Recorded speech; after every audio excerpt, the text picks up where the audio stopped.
Sampai ini sudah dadi rondo mergo piye yu? Lah apa ya kudu tak jelasin ning kowe Toton Saiton. Lah iya to ben ngerti kok. Apa ya perlu tak pabrik ning ngono? Pisahe wi lho mergo apa? Jenenge bisa ya mergo ra demen kok ya rumah saku. Alah ora mungkin perkara kuwi.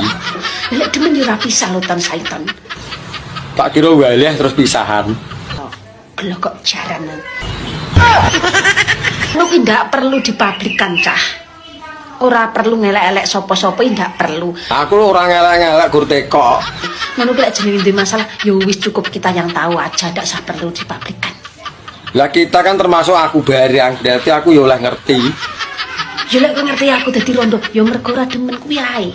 Alah gombale mepio. Paling ya waleh.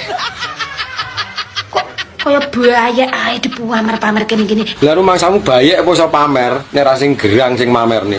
Lah biyen kowe nek ngapur mbok pamer ning kene. Lah sing tak pamerne apa? Ya mergo dadi rondo, mergo dadi dudo ya karena apa ora demen. Lek demen ora mungkin dadi rondo kok ya rumah saku kok aku jalan.